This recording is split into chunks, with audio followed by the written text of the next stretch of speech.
Hello বন্ধুরা, আসসালামু আলাইকুম। তো চলে আসলাম বাড়িতে।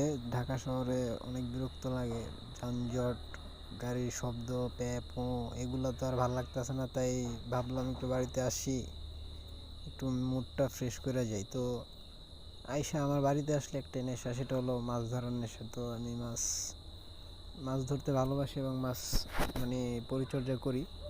তো এর আগে আমাদের পুকুরে 40 পিস শিং মাছ ছাড়ছি এবং আপনার প্রায় 25-30 পিস কই মাছ ছাড়ছিলাম। তো আবারও 10 পিস শিং মাছ আমি ছাড়ছি। এই মোটামুটি আমাদের 3টা পুকুরে প্রায় 150 কেজি মাছ আছে। 150 কেজি মাছের ভিতরে সব কার্প জাতীয় মাছ বেশি। তো ভাবলাম যদি শুধু কার্প থাকে তাহলে এটা কেমন দেখা যায়। তো এই ক্ষেত্রে আমি কিছু শিং মাছও ছাড়ছি।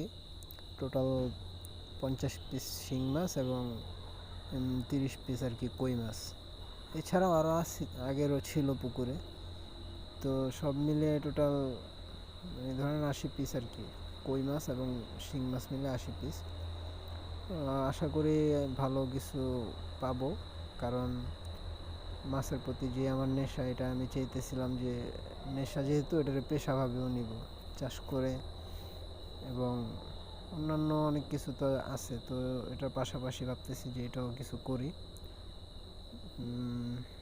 আপনাদের দোয়া যদি থাকে, ইনশাল্লাহ আল্লাহ চায় তো ভালো কিছু পাবো ইনশাল্লাহ। দোয়া করবেন। আমি আর কি মাছের ফার্ম এর আগেও করছিলাম, কিন্তু অতটা লাভজনক হয় নাই। তো এবার একটু বেশি করেই করতেছি, যা বাকিটা উপরওয়ালার হাতে।